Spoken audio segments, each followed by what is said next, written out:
Et il veut aussi te parler. Merci Jésus. Merci Seigneur des armées. Merci éternel Dieu. Ton Dieu veut te parler à toi. Laisse-le te parler. Dis-lui à toi. Laisse le Seigneur parler à ton cœur. Laisse-le parler à ta conscience ce matin. Qu'il parle à la profondeur de ton être. Afin que de là-bas, il te fasse ressurgir pour vivre épanoui, pour vivre sécurisé et pour vivre éternellement. Il est avec toi. Tu es vivant au siècle des siècles, ô Éternel, qui t'est révélé, qui t'est élevé et qui t'est manifesté. Nous voulons te célébrer tel que tu nous en donnes la capacité. De célébrer autant que tu nous as donné de te voir. De célébrer autant que notre Dieu, notre roi, notre cœur peut le faire. C'est pourquoi nous te prions en ce matin. Que ce ne soit point la perfection de la part de l'homme qui t'adore, parce qu'il n'y en a point. Même notre justice est comme des vêtements déchirés.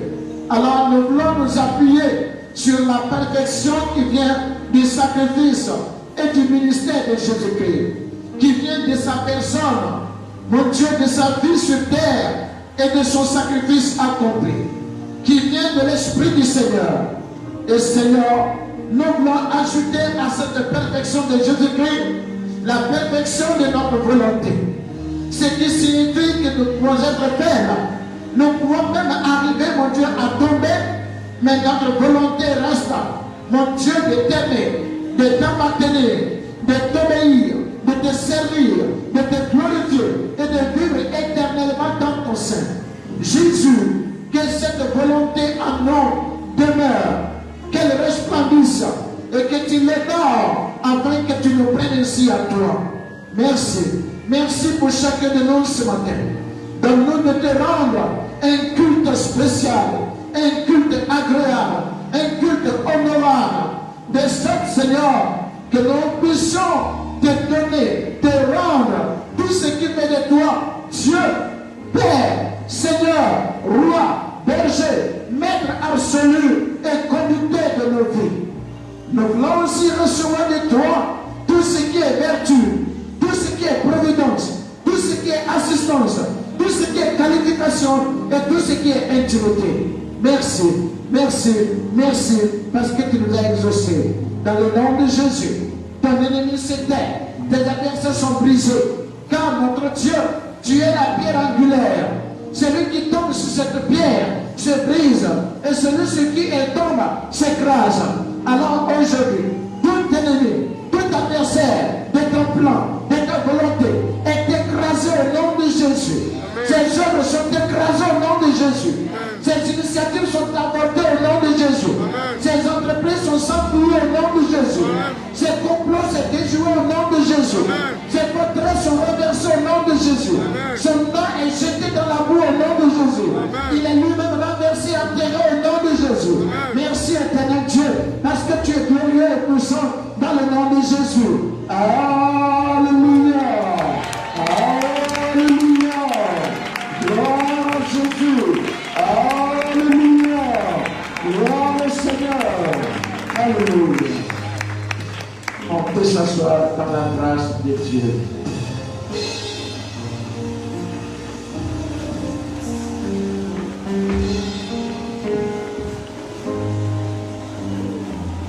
Amen. Depuis le 31 janvier 2000, depuis le 31 décembre 2020, le Seigneur nous a dit que l'année 2021 doit être une année de rachat. Parce que si nous ne sommes pas rachetés, les temps sont mauvais. Les temps sont compliqués. Les choses sont très dangereuses.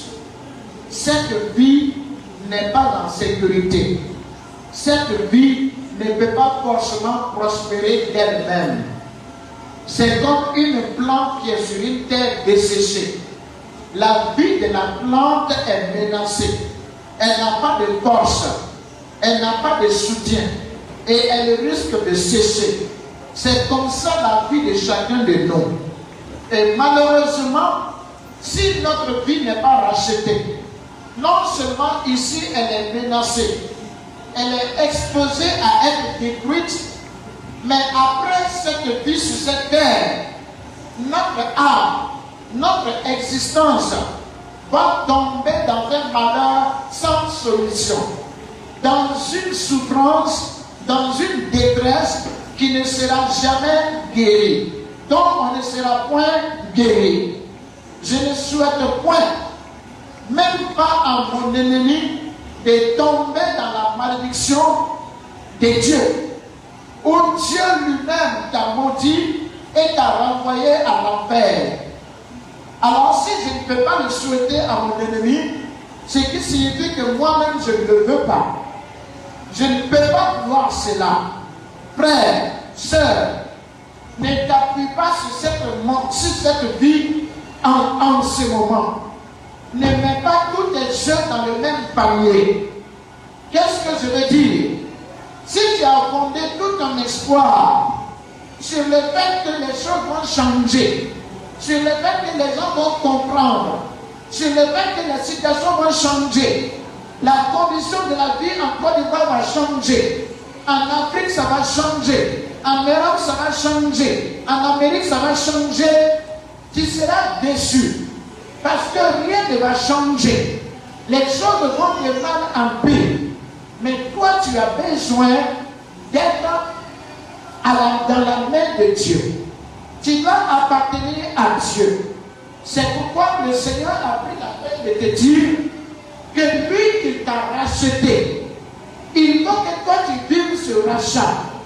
Mais pour vivre ce rachat, toi-même aussi, tu dois vouloir. Tu dois accepter et tu dois décider de te faire racheter. Par les dons de sa personne, par son sacrifice, Jésus t'a racheté. Toi aussi, par ton sacrifice, tu dois te racheter.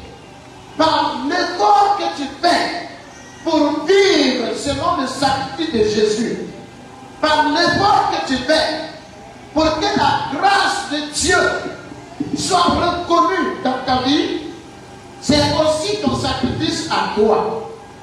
Dieu te demande l'obéissance. Il te demande la soumission. Il te demande la sanctification. Il te demande de te consacrer. Dieu te demande d'être fidèle et obéissant. Il a tracé le chemin. Et dans ce chemin, il te demande de marcher. Ceux qui ne marchent pas dans ce chemin ne sont pas rachetés. Et si tu n'es pas racheté, l'année 2021 ne te dira rien de bon. Si ta joie est la joie de ce monde, si ta paix est la paix de ce monde, si ton bonheur est le bonheur de ce monde, laisse-moi te dire que tu n'as plus de bonheur, tu n'as plus de paix, tu n'as plus de joie. Je ne suis pas en train de prophétiser contre toi, non. Je suis en train de parler de la réalité à laquelle nous sommes tous confrontés. J'ai suivi la télévision sur France 24. On a appris que la maladie à coronavirus a pris une autre forme en Angleterre. Ça veut dire en Grande-Bretagne là-bas, on a appelé cela le variant. Et cette forme-là est encore plus difficile et plus facile à contracter que la première. Elle crée beaucoup plus de problèmes. Et aujourd'hui, les États européens sont inquiets, perturbés. Ils n'ont plus de solution. Mais c'est normal. Ils sont débordés et ils sont limités face à la réalité qu'ils vont rencontrer. Souvenez-vous très bien, chacun de nous a des solutions. Mais la c'est l'année des rachetés. Même si ici tout échappait, et qu'il arrive que tu sois enlevé, que tu sois au moins à la gloire de Dieu. Et si ce n'est pas ton temps, si ce n'est pas l'année de ton départ, il ne faut pas qu'un autre homme, qu'un système de ce monde, que des situations de ce monde, ou que les ténèbres viennent décider que c'est vrai que ce n'est pas ton temps pour mourir, mais nous on veut que tu meurs. Il ne faut pas qu'ils le disent, qu'ils le souhaitent et qu'ils le réalisent. Non. Mais si tu ne veux pas de cela, il faut que tu sois parmi les rachetés. L'année du rachat. C'est pourquoi Dieu nous a donné un thème principal. La plante de l'espoir. Jésus est cette plante. Tu dois la vivre, la recevoir, et à ton tour, tu dois être une plante d'espoir pour toi-même et pour les autres.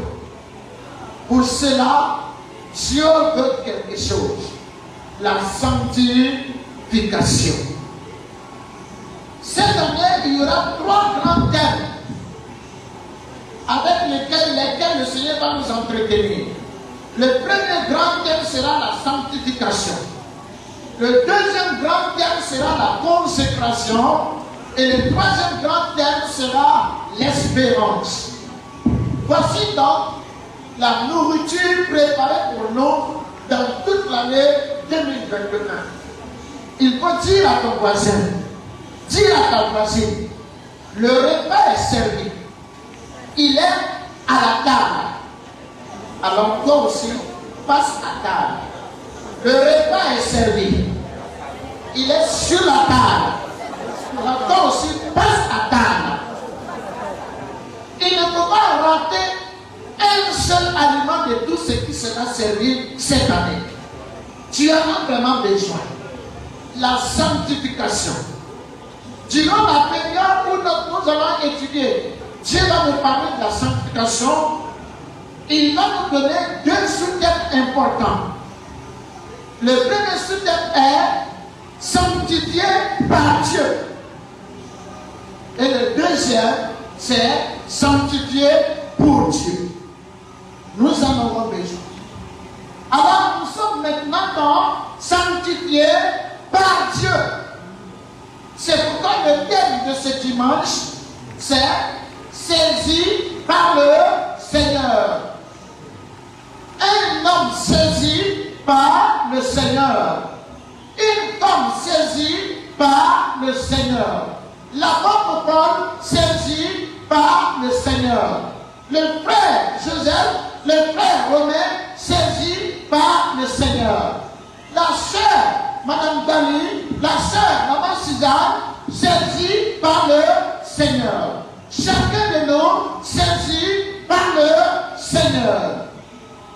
Tu dois être saisi par Dieu. Je dois être saisi par Dieu. L'apôtre Paul a été saisi par le Seigneur. Et il nous rend son témoignage.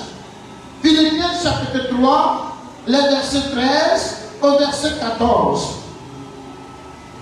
Voici ce que nous lisons. Excusez, c'est du verset 12, pardon.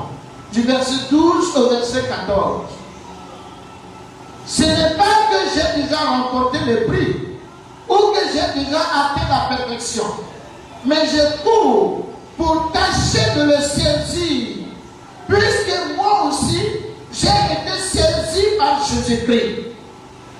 Gloire à Dieu. Frère, je ne pense pas l'avoir saisi, mais je fais une chose, oubliant ce qui est en arrière et me portant vers ce qui est en avant, je cours vers le but pour remporter le prix de la vocation céleste de Dieu en Jésus-Christ. Gloire à Dieu.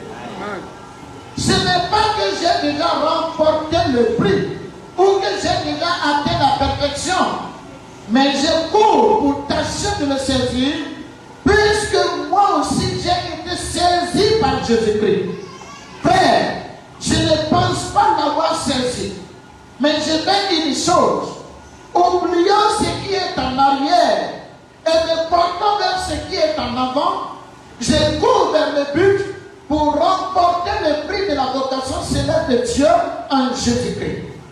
C'est l'apôtre Paul, un de nos parents spirituels, qui est en train de nous donner une révélation de sa vie. Il dit qu'il a été saisi par Jésus-Christ. Et quand cet homme parle, il sait de quoi il parle.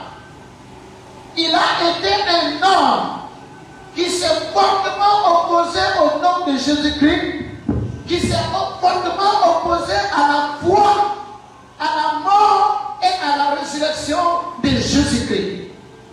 Il s'est fortement opposé à l'idée du Saint-Esprit qui est venu au nom de Jésus.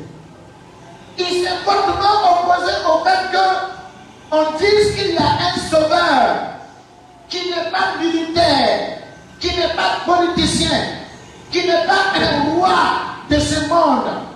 Il ne peut pas le comprendre. Lui, il était pharisien.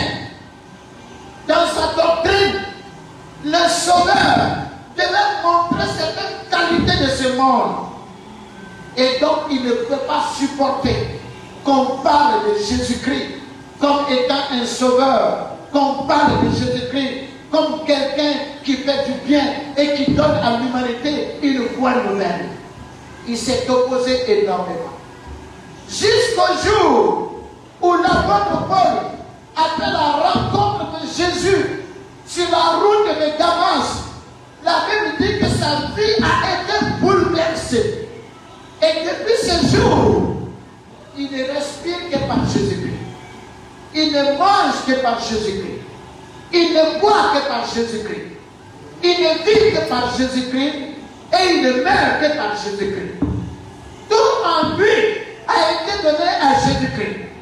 Ainsi, tout en lui a été donné à Dieu. On a remarqué tout de suite que cet homme a été saisi. Sa vie a totalement basculé, changé. Il est passé d'un persécuteur, d'un ennemi de l'évangile, à un prédicateur, à un instrument de Jésus-Christ. Sa vie a totalement changé de direction. Question.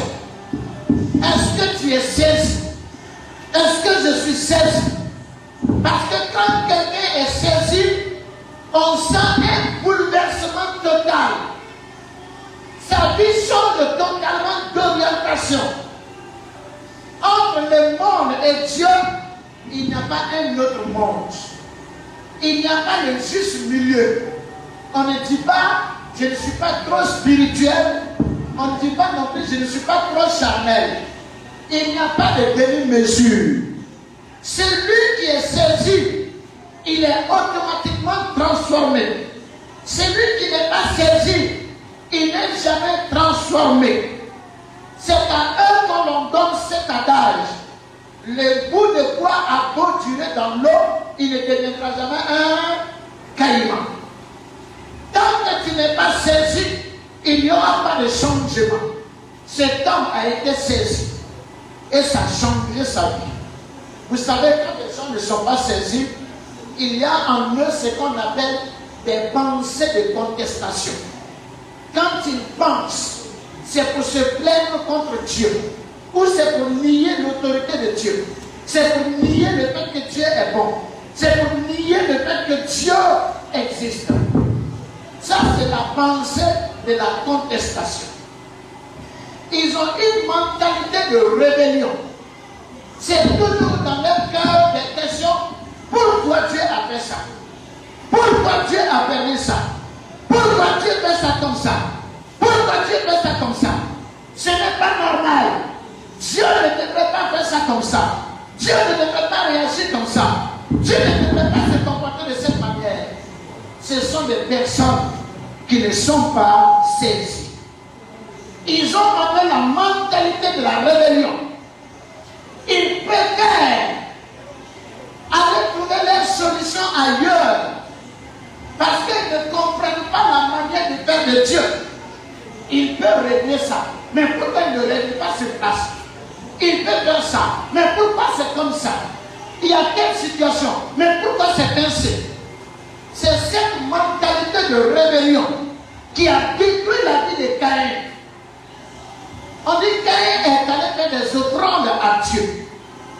Abel, son petit frère aussi, est allé faire des offrandes. Dieu ne leur a pas expliqué pourquoi. Mais il a accepté l'offrande d'Abel. Il était content d'Abel. Seulement, il n'a pas accepté l'offrande de Caïn. Il a montré à Caïn qu'il n'était pas content de lui. Malheureusement, Dieu avait raison. Parce que Caïn avait en lui un esprit, une mentalité de rébellion. Et si Dieu n'avait pas rejeté son offrande, on n'aurait jamais vu ça.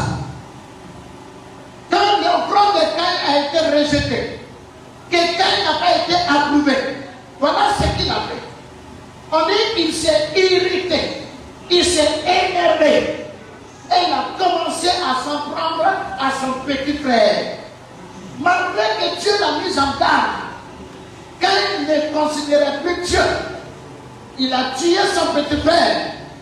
Le Seigneur essaie encore de le ramener à lui demandant, où est ton petit frère? Il dit à Dieu, je n'en sais rien.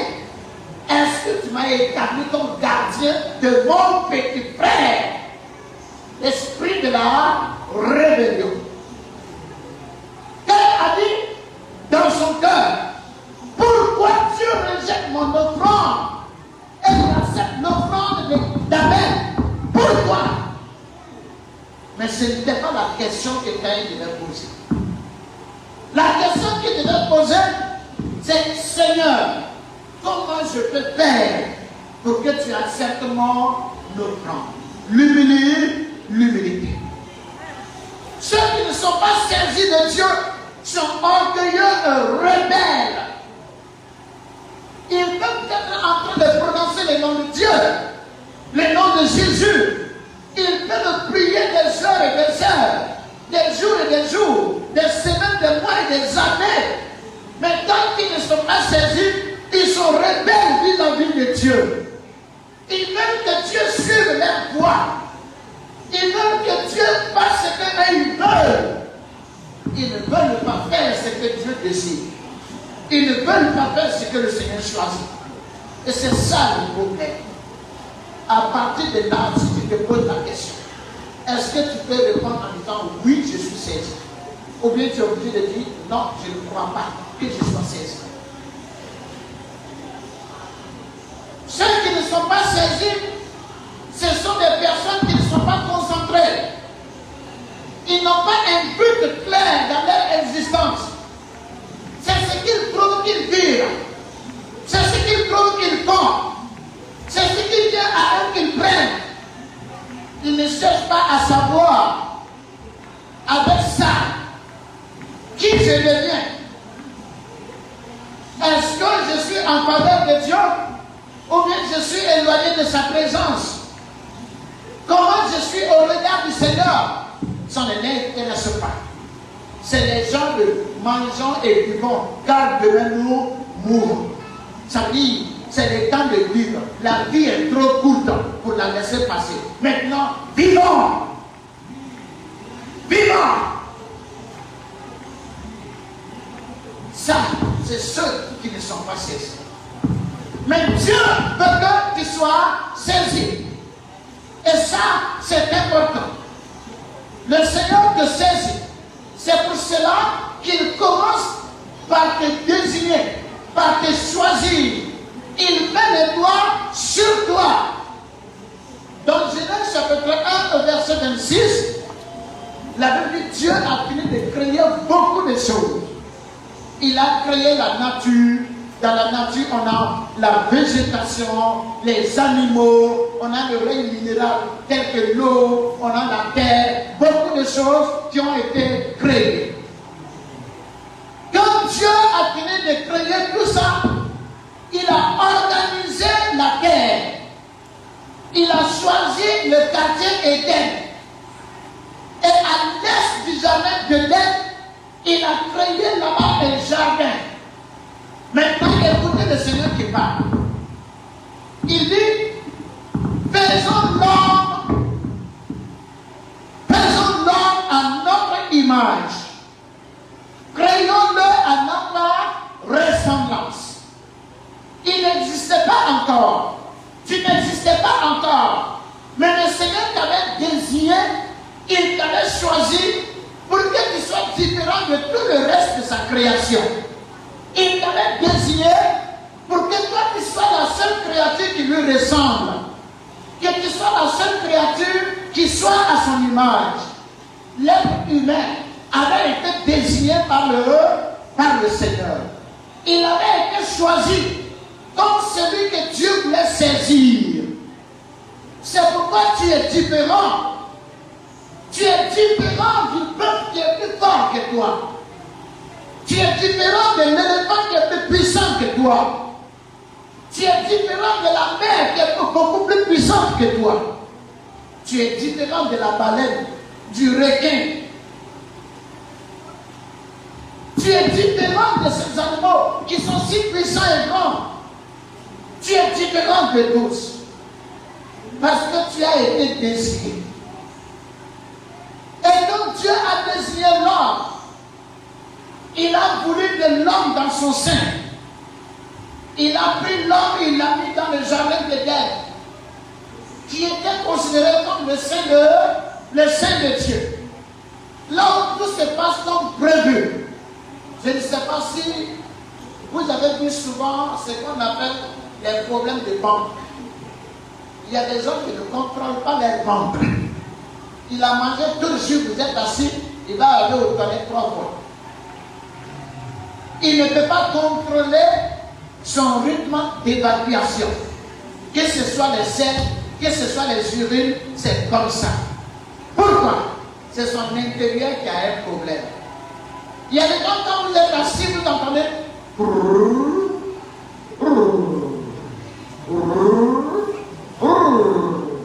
Il y a un bus sautra ou bien un train qui est en train de circuler dans son intérieur. Parce qu'il n'a pas de contrôle sur son ventre en ce moment. Le jardin d'Éden, c'était le ventre de Dieu. C'était le sein de Dieu. Et Dieu tenait au jardin d'Éden. La Bible dit qu'il descendait et il était avec l'homme. Donc l'homme était dans le sein de Dieu. Et Dieu contrôlait son sein. Dieu contrôlait son ventre. Il contrôlait le jardin d'Éden. C'est pourquoi vous allez remarquer que les jours. Gloire à Dieu. Alors, Gloire à Dieu. les jours où Dieu a vu que l'homme avait désobéi, qu'il avait gâté son sein, le Seigneur a tout simplement chassé de l'homme du jardin. Parce que c'était le sein de Dieu. Et c'est depuis lors qu'il y a ce qu'on appelle le troisième monde. Parce qu'il y a trois mondes bibliques. Le premier monde biblique, c'est le monde que nous connaissons, que tout le monde voit. Les hommes avec les animaux, avec la terre, avec ceci, avec les autres. Ça, c'est le monde que la Bible présente. Le deuxième monde biblique, c'est l'ensemble de tous les hommes vivant encore sur la terre. Les moutons ne font pas partie de ce monde-là. L'eau ne fait pas partie de ce monde-là. Le feu ne fait pas partie de ce monde-là. C'est seulement toi, moi, mon père, ta mère, tes frères, nos tantes. Nous tous, nous sommes ce monde. Maintenant, le troisième monde, c'est le monde qui a été créé quand Dieu a chassé Adam et Ève du jardin et qu'il les a mis hors du jardin. C'est le troisième monde. C'est ce monde. Gloire au Seigneur.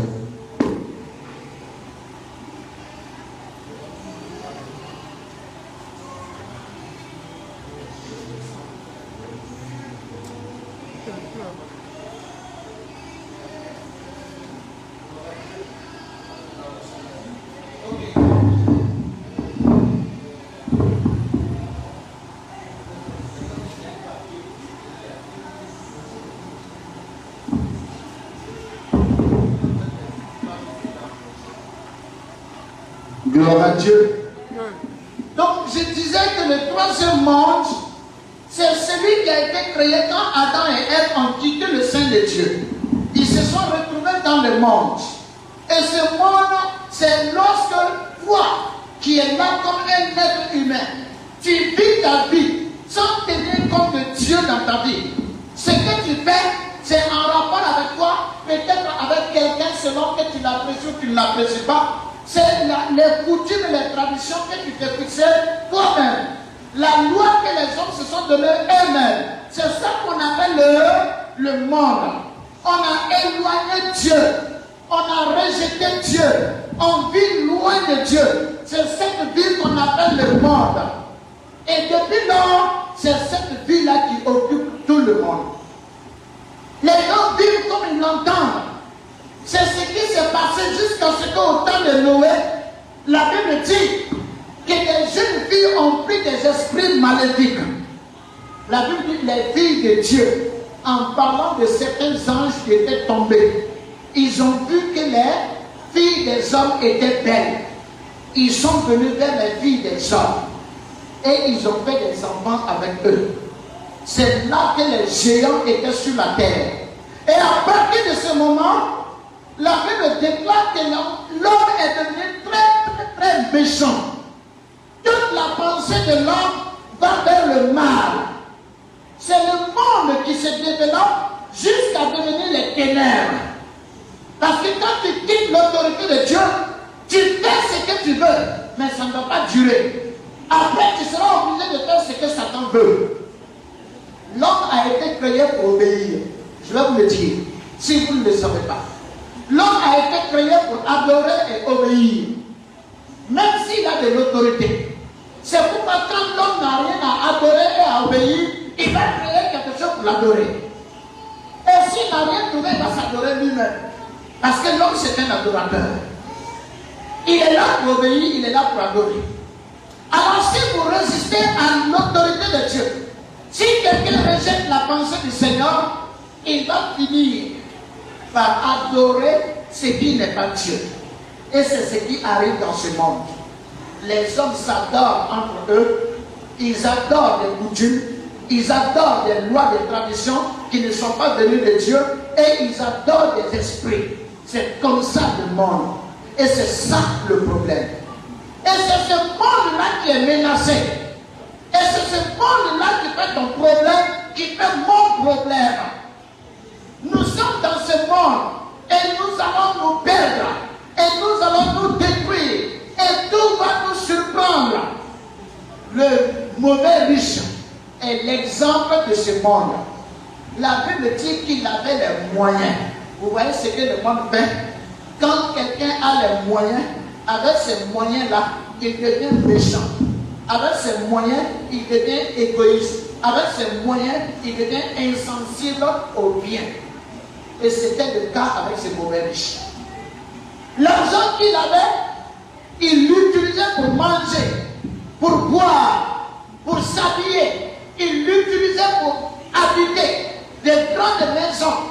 Il ne faisait pas du bien avec. Il n'adorait pas Dieu avec. Il ne célébrait pas le Seigneur avec.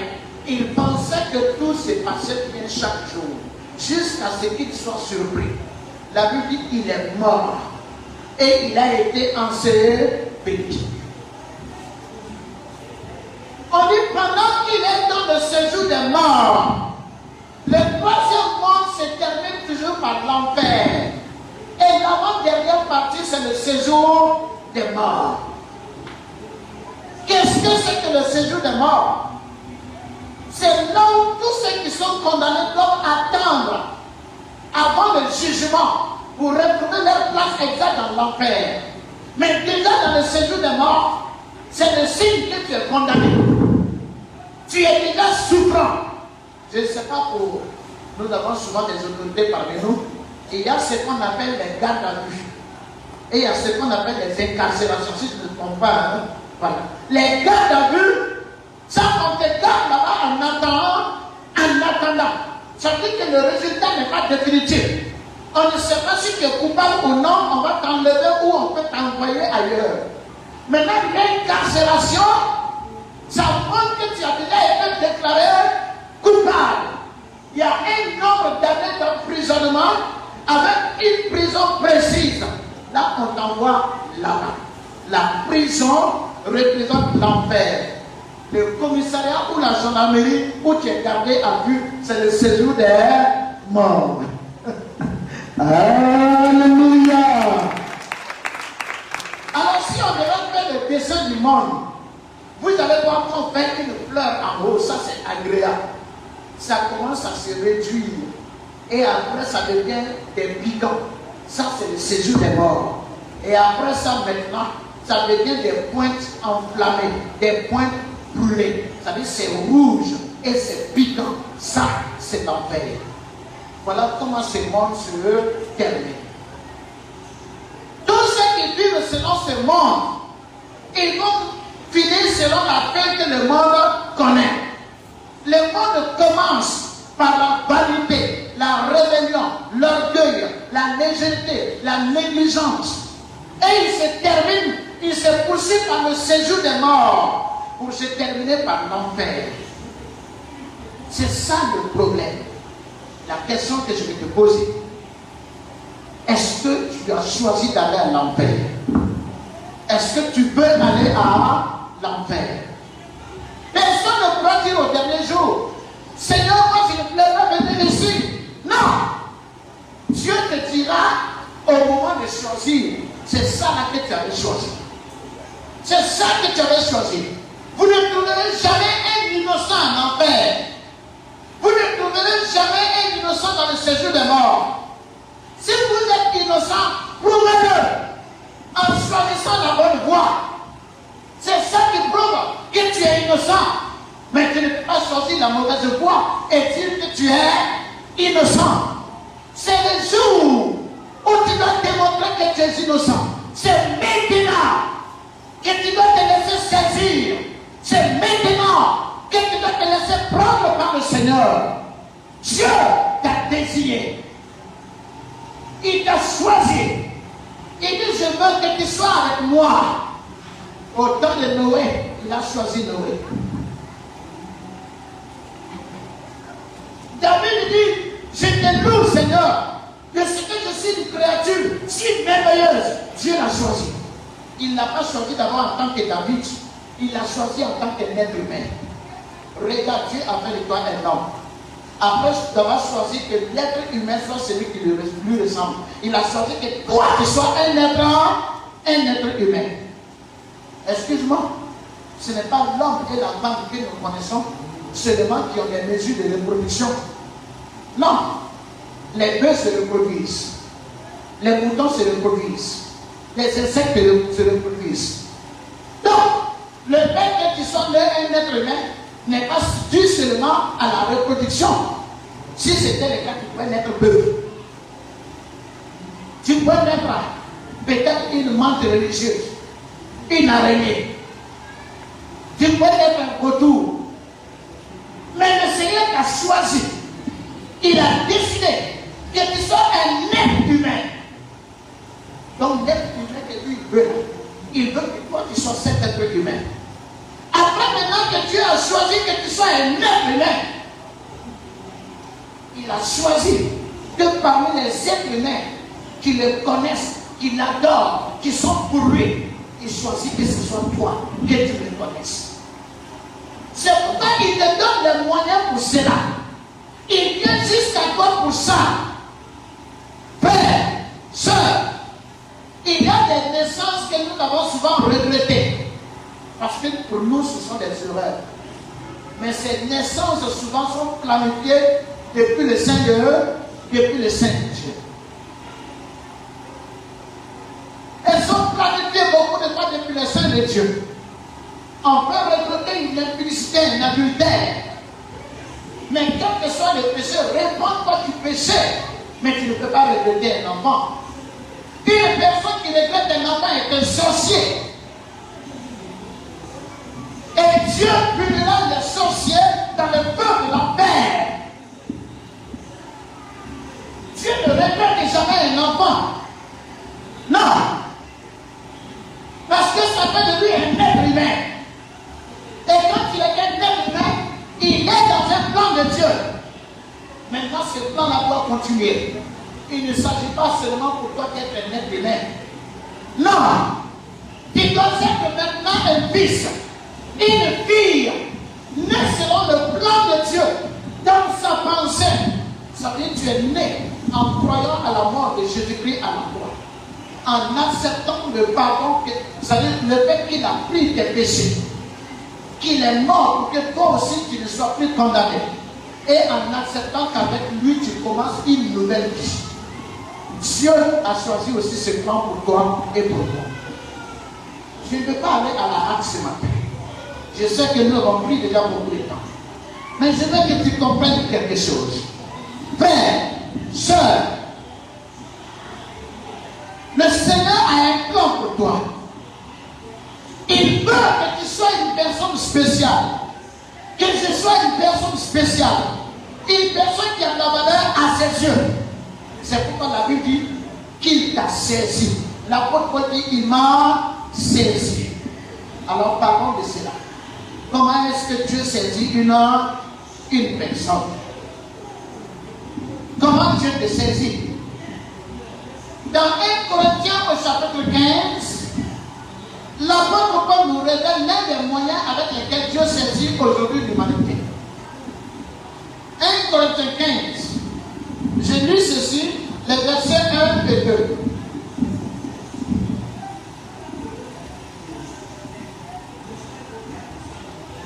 Les versets 1 et 2, 1 Corinthiens 15.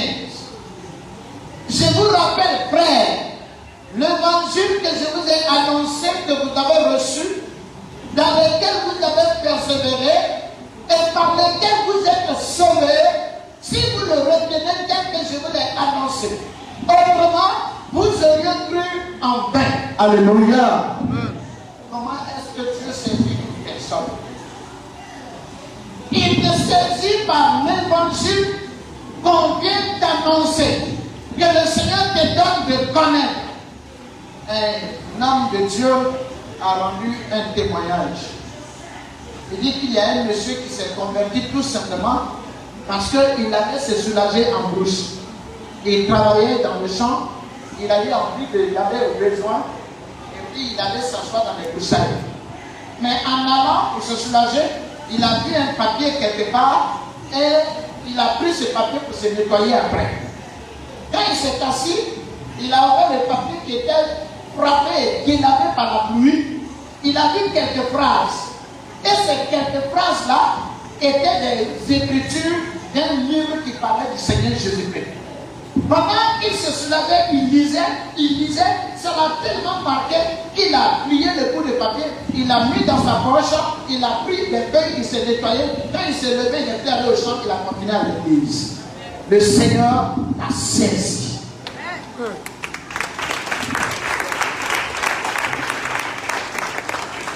L'évangéliste Carlos, en Amérique du Sud, a donné son expérience. Il était communiste.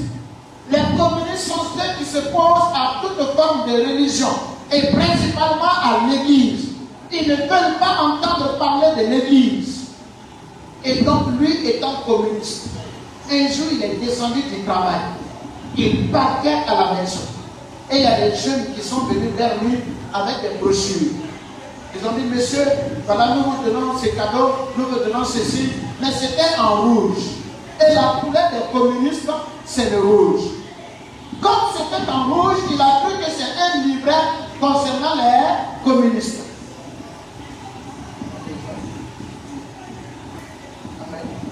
Alors, qu'est-ce qui s'est passé? Il a pris les documents. Et quand il a pris les documents, il a voulu lire. Et puis, il a vu les écritures, il a vu le nom de Jésus-Christ avec une grande colère. Il a déchiré les papiers en mini morceaux, jeté, et il partait. Mais pendant qu'il partait, le bout de papier, petit bout de papier qui s'est volatilisé, qui est venu se déposer sur sa veste. Il ne savait pas. Il arrive chez lui à la maison, qui n'est pas loin du service. Il enlève son costume pour aller se laver et venir manger et faire la sieste. Quand il a enlevé le costume, le bout de papier encore s'est envolé, c'est venu se déposer encore. Il a vu, il a pris. Quand il a vu, c'est écrit dessus. Et et le Seigneur dit. Il s'est énervé. Il a plié son feu, il a jeté loin. Et il a commencé à insulter. Mais quand il était sous la douche, il s'est rincé, il s'est lavé, il entend et le Seigneur dit. Cette phrase-là sonne dans sa conscience. Il revient, il s'assoit, il est en train de manger et le Seigneur dit. Il veut faire sa sieste et le Seigneur dit. Le soir, il veut dormir et le Seigneur dit. Parce que les jeunes, là, souvent, c'est à midi qu'ils sont sur la place. Il était tellement pressé le lendemain. Il allait au service. Dès que la sirène de midi a sonné, Carlos a couru. Il est venu dans la rue. Quand il a vu les jeunes, il leur a demandé, mais dites-moi. Et le Seigneur dit quoi? Alléluia! On lui a expliqué. Quand on lui a expliqué le même jour, Carlos a changé de vie. Il est devenu quelqu'un qui célèbre Jésus-Christ, un adorateur du Christ, un soutien pour l'Église, une bénédiction pour le corps du Christ et un instrument efficace entre les mains de Dieu. Il a été saisi. Notre problème, nous lisons l'évangile, nous entendons l'évangile, mais est-ce que nos oreilles se sont vraiment ouvertes? Est-ce que nos cœurs se sont vraiment ouverts pour que Dieu parle à notre conscience? Avec l'évangile, il parle. Pourquoi est-ce que tu es chrétien? Souvent, le Seigneur ne nous a pas saisis. Parce qu'on a dit à quelqu'un, si tu viens à Christ, tu vas te marier. Si tu viens à Jésus, tu auras de l'argent. Si tu viens sorcier, ne peut plus rien contre toi. Et c'est ce qui l'a marqué. On a dit à quelqu'un, voilà, le Seigneur avait tant voici ce miracle.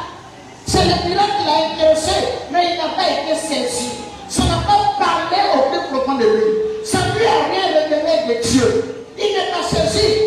Comment voulez-vous qu'une telle personne, sa vie change? Comment il va changer? Regarde-toi. Demande à Dieu de te saisir. Si tu ne sens pas que tes yeux sont encore ouverts sur lui et sur son royaume, demande-lui. On a obligé souvent de te forcer, mais c'est parce que tu n'es pas circoncis dans le cœur. C'est parce que je ne suis pas circoncis dans le cœur qu'on est obligé de le séduire pour dire c'est quand je fais ça que c'est comme ça et c'est ce qui me pousse à faire. Celui qui est circoncis dans le cœur, celui qui est saisi par le Seigneur, celui dont le cœur a été éveillé, réveillé par l'évangile et par l'esprit du Seigneur, son changement, ça ne se discute pas. Regarde-toi. Pour toi, manger est très important. Boire, t'émerger est très important. Être avec ta famille, c'est très important. Aller au funérailles, au mariage, c'est très important. Mais venir à l'église, prier, avoir du temps avec Dieu, ça c'est quand on a fini le reste. Qu'est-ce que tu comprends? Est-ce que tu crois que tu es saisi? Jésus a trouvé deux sœurs quelque part, les sœurs de Lazare. Il est arrivé. La grande sœur a commencé à courir, elle prépare, elle fait ceci, elle fait cela. La petite sœur est venue s'asseoir au pied de Jésus en train de l'écouter. Et la grande sœur a commencé à se plaindre. Mais Seigneur, ce n'est pas une bonne éducation ça. Dis à ma petite sœur de venir m'aider afin que nous préparions et que nous te donnions à manger. Jésus avait esprit. Il a dit, Marthe, je suis désolé, mais Marie a choisi la meilleure part. Ça veut dire quoi? Toi, tu as choisi de m'entretenir en homme, d'homme à homme. Elle a choisi de me donner ma position de Seigneur, de Sauveur, de berger et de Dieu. Elle a choisi la meilleure attitude.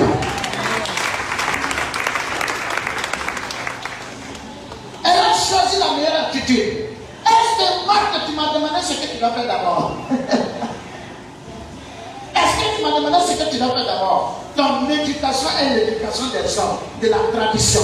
Quand quelqu'un rentre chez toi, prépare, donne-lui à manger. C'est ce que tu as fait. Pourquoi tu me connais comme Jésus? Pourquoi ne pas me demander, Maître, qu'est-ce que nous devons faire? Ou alors, voudrais-tu manger? Dieu a toujours la première réponse, la première question, la première place. Un homme de Dieu a dit, si Dieu n'a pas la première place dans ta vie, alors il n'a pas de place du tout. Est-ce que tu le sais? Si Dieu n'a pas la première place dans ta vie, alors il n'a pas de place du tout. Il ne faut pas te blaguer toi-même. Tu es capable de trouver urgent certains besoins de ta chair, certains besoins des normes. Tu es capable de trouver présente certaines situations de ce monde. Mais tu ne peux pas trouver pressant le fait d'être en communion. Il veut la priorité. Et tu verras, s'il ne s'occupera pas, tu restes. Un homme à Nyandrogo, après semer du riz, il était avec ses camarades paysans. Et cette année-là, il avait accepté Jésus. Mais quand le riz est mûr, les oiseaux viennent là picorer. Donc, à cette période-là, il ne peut pas aller à l'église. Et lui, le Seigneur tenait tellement à lui. Chaque fois qu'il venait, il y avait un message qui sortait pour lui dire de se donner vraiment à Jésus, de venir réellement au Seigneur. Alors, cette année-là, il a résisté. Il a gardé son champ. À la fin de la saison, il a récolté quelques petits sacs là, et puis c'est fini. Il a senti que ça n'a pas marché. Et le Seigneur l'a averti qu'il veut de lui dans une relation sincère. L'année qui a suivi, il a cultivé encore le riz. Et la saison des riz est arrivée. La tentation d'aller garder le riz. Il s'est dit, pourquoi ne pas commencer par Jésus?